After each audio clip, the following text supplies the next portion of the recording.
Hi friends, welcome to my channel. இன்றைக்கி நம்ம ருசியான மீன் குழம்பும் மீன் வறுவலும் எப்படி செய்யுதுன்னு பார்க்கலாம். ஃபஸ்ட் அதுக்கு ஒரு கடாயில் வச்சு எண்ணெய் ஊற்றிட்டு அதில் கறிவடகம் போட்டுட்டு கையோட சின்ன வெங்காயம் போட்டு தாளிச்சிக்கலாம். இப்போ கறிவடகம் போட்டாச்சு. கறிவடகம் போட்டு கையோட சின்ன வெங்காயத்தை கொஞ்சம் சின்னதாக வெட்டி உள்ளே சேர்த்துக்கலாம். உள்ளே சேர்த்துட்டு சின்ன வெங்காயம் நல்லா வதங்கி வரட்டும். சின்ன வெங்காயம் நல்லா வதங்கி வந்ததுக்கப்புறம் கூடவே 2 கீறின பச்சை மிளகாவை போட்டுக்கலாம். பச்சை மிளகாவை போட்டுட்டு கையோட அதையும் நல்லா வதக்கி நல்லா சுருள வெங்காயம் கறிவடகம் எல்லாம் ஒன்றா பிறண்டு வர வரைக்கும் வதக்கிட்டு கூடவே வெட்டி வச்சுருக்க தக்காளியை சேர்த்துக்கலாம். தக்காளியை சேர்த்துட்டு தக்காளி நல்லா வதங்கி வரட்டும். தக்காளி வதங்கி வரும்போதே உப்பு கொஞ்சம் சேர்த்துக்கலாம். கல் உப்பு தான் சேர்க்குறேன். தக்காளியை போட்டு தக்காளி நல்லா வதங்கிட்டு இருக்கும் போது நம்ம உப்பு சேர்த்துக்கலாம். உப்பு சேர்த்துட்டு உப்பு போட்டு நல்லா வதக்கி விடலாம். உப்பு போட்டு நல்லா வதங்கினதுக்கப்புறம் தக்காளி வெங்காயம் பச்சை மிளகாய் எல்லாம் நல்லா வதங்கி வந்ததுக்கப்புறம் நம்ம வீட்டில் வச்சுருக்கிற குழம்பு மிளகாத்தூள், வீட்டில் வச்சுருப்போல் அரைச்சி அந்த குழம்பு மிளகாத்தூளை ஒரு 2 ஸ்பூன் நம்மளுக்கு காரத்துக்கு தகுந்த மாதிரி நம்ம சேர்த்துக்கலாம். நான் இன்றைக்கி 2 கரண்டி சேர்க்குறேன். இது போதும் எங்களுக்கு. அதனால் நாங்கள் தேவையான அளவு குழம்பு மிளகாத்தூள் போட்டு அந்த எண்ணெயிலேயே நல்லா கொஞ்சம் வதக்கி விட்டு எடுத்துக்கலாம். எண்ணெயிலேயே வதக்கும் போது நல்லா வாசனையாக இருக்கும். பச்சை வாடை எண்ணெயோடைய அந்த மிளகாத்தூளுடைய பச்சை வாடையும் அந்த எண்ணெயிலேயே போயிடும். கூடவே கொஞ்சமாக தண்ணி ஊற்றி ஃபஸ்ட்டு கொதிக்க வச்சிடலாம். கொஞ்சம் கொதி வந்ததுக்கு அப்புறமா நம்ம ஒரு லெமன் சைஸு புளி எடுத்து ஊற வச்சுருக்குறோம் தண்ணியில். அதையும் கரைச்சி விட்டு சேர்த்துக்கலாம். கரைச்சி வடிகட்டி அதையும் கூடவே சேர்த்துட்டா குழம்பு நல்லா கொதித்து வர வரைக்கும் வெயிட் பண்ணணும். இது சிம்பிளான மீன் குழம்பு தான். சூப்பராக செஞ்சிடலாம். தண்ணி ஊற்றி தண்ணி நல்லா கொதித்து வந்ததுக்கப்புறம் நம்ம கரைச்சி வச்சுருக்கிற புளி தண்ணியை அது கூட கொஞ்சமாக உள்ளே சேர்த்துட்டா குழம்பு நல்லா சூப்பராக கொதித்து நல்லா மீன் போடுற அளவுக்கு ரெடியாகி வந்துடும். இப்போ நம்ம புளி தண்ணி சேர்த்துட்டோம். சேர்த்து இப்போ கொஞ்சம் நேரம் குழம்பு நல்லா ஒரு கிளறி விட்டு உப்பு இந்த நேரத்தில் உப்பு செக் பண்ணிவிட்டு கொதிக்க வச்சிடலாம். ஒரு மூடி போட்டு கொதிக்க வச்சுருவோம்.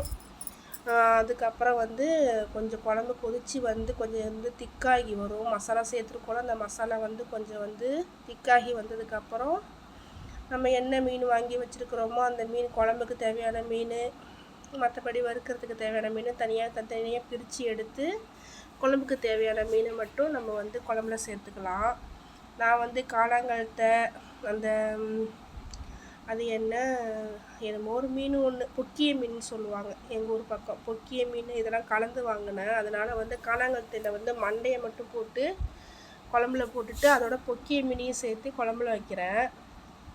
உங்களுக்கு எப்படி மீன் வாங்குறீங்களோ அதை உங்கள் விருப்பப்படி நீங்கள் குழம்பு வச்சுக்கலாம். நான் இந்த மெத்தடில் தான் குழம்பு வைப்பேன். நல்லா குழம்பு நல்லா கொதித்து வந்ததுக்கப்புறம் மீனை உள்ளே சேர்த்து லைட்டாக ஒரு கிளறி விட்டு திருப்பி மூடி வச்சிட வேண்டியதான். திரும்பி மூடி வச்சிட்டோம்னா குழம்பு சூப்பராக நல்லா கொதித்து ரெடியாகி மீன்லாம் நல்லா வெந்து வரும். மீனை சும்மா கிளறி கொடுத்துட்டே இருந்தோன்னா மீன் உடஞ்சி போயிடும். அதனால் மீனை உள்ளே சேர்த்துட்டு கொஞ்சம் நம்ம ஒரு ஏந்தல் கரண்டி மாரி வச்சு, குழிக்கரண்டிலாம் போடாமல் ஏந்தல் கரண்டி மாரி வச்சு மீனை லைட்டாக போட்ட உடனேவும் கிண்டக்கூடாது. அதனால் லைட்டாக ஒரு கிளறிட்டு அப்படியே மூடி போட்டு வச்சிட்டோன்னா குழம்புக்கு ரெடி ஆகிடும். அதோட மீன் குழம்பு மூடி வச்சாச்சு. மீன் குழம்பு ரெடி ஆகிட்டு கையோட மீனை பெரட்டுறதுக்கு ரெடி பண்ணிடலாம். இன்றைக்கி காணாங்கழுத்தோட வாழை மட்டும் எடுத்து வச்சுருக்கிறேன்.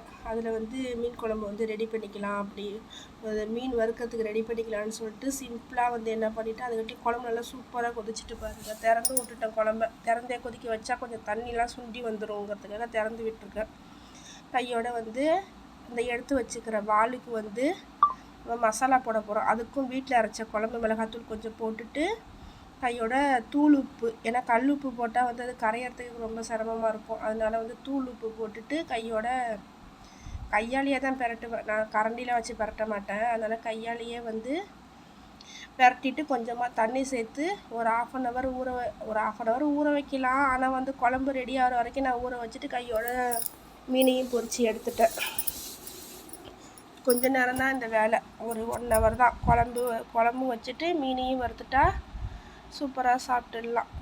கொஞ்சமாக லைட்டாக தண்ணி, சில பேர் லெமன்லாம் புளிச்சு ஊற்றுவாங்க. நான் லெமன்லாம் போட மாட்டேன். கொஞ்சமாக தண்ணி ஊற்றி உப்பு மிளகாத்தூள் 2 தான் போடுவேன். 2 போட்டுட்டு கொஞ்சமாக தண்ணி ஊற்றி நல்லா பெசரி வச்சிட்டோன்னா ஒரு 10 நிமிஷமாச்சு அது ஊறுனதுக்கப்புறம் லைட்டாக கையாலே அதை எடுத்து நல்லா பெசரி கொடுத்துட்டு கையோட அடுப்பில் வந்து தோசைக்கல் வச்சு அதில் எண்ணெயை ஊற்றி கையோட மீனை பொரிக்க வேண்டியதான். இப்போ வந்து குழம்பு வந்து சூப்பராக வந்து கொதித்து நல்லா எண்ணெய் இதெல்லாம் பிரிஞ்சு வரா மாரி வந்துட்டு இந்த ஸ்டேஜில் வந்து நான் தேங்காய் அரைச்சி வச்சுருக்கேன். தேங்காவை வந்து அதில் ஊற்றிட்டு கானாங்கழுத்த மீனுக்கு வந்து நான் எப்பயுமே வந்து கத்திரிக்காய் போடுவேன், இல்லைனா தேங்காய் அரைச்சி ஊற்றுவேன். ரெண்டுத்தில் ஏதாச்சும் ஒன்று செய்வேன். இன்றைக்கி கத்திரிக்காய் போடல, தேங்காய் மட்டும் அரைச்சி ஊற்றிருக்கேன்.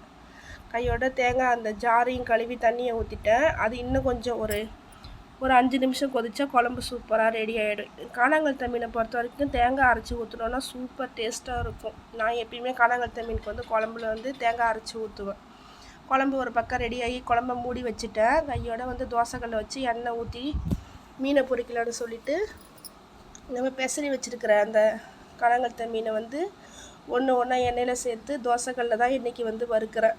பொரிக்கல இன்றைக்கி மீனை வறுத்து எடுக்கிறேன். இதுவும் சூப்பராக இருக்கும். நான் கிட்டேயே நின்று வறுக்கணும், இல்லைனா காந்தி போயிடும். அதனால் வந்து ஒரு பக்கம் வந்து மீன் குழம்பு வச்சு ரெடி பண்ணி எடுத்து வச்சுட்டு ஒரு பக்கம் வந்து தோசைக்கல்லில் வந்து மீனை வந்து வறுக்கிறதுக்கும் ரெடி பண்ணி போட்டு மீன் வந்து இப்போது எண்ணெயில் வந்து அப்படியே ஃப்ரை ஆகிட்டுருக்கு. இன்னும் கொஞ்சம் நேரத்தில் வந்து மீன் குழம்பு மீன் வறுவல் ரெண்டுமே ரெடி ஆகிடும். மீன் வந்து மூடி வச்சுக்கிறேன், தேங்காய் போட்டு மீன் குழம்பு வந்து மூடி வச்சுக்கிறேன். அந்த சூட்லேயே வந்து அந்த குழம்பு வந்து ரெடி ஆகிடும். அதனால வந்து தேங்காய் ஊற்றி ரொம்ப கொதிக்க விடக்கூடாதுல்ல, அதனால வந்து குழம்பு மூடி வச்சுட்டு இந்த பக்கம் மீனை வந்து வறுத்துட்ருக்கிறேன். இன்றைக்கான வீடியோ இதுதான். வீடியோ பிடிச்சிருந்தா லைக் பண்ணுங்கள், ஷேர் பண்ணுங்கள், கமெண்ட் பண்ணுங்கள், சப்ஸ்கிரைப் பண்ணுங்கள். என்னோடய வீடியோ வந்து இப்போ வந்து நான் புதுசாக யூடியூப் சேனல் ஆரம்பித்து வீடியோ போடலாம். இப்படி தான் இருக்கும். நான் கொஞ்சம் கொஞ்சமாக வீடியோ பார்த்து தான் வீடியோ போட முடியும். என்னோடய வீடியோவில் ஏதாச்சும் கரெக்ஷன் இருந்ததுன்னா எனக்கு வந்து கமெண்டில் சொல்லுங்கள். Okay friends, bye friends, thank you friends.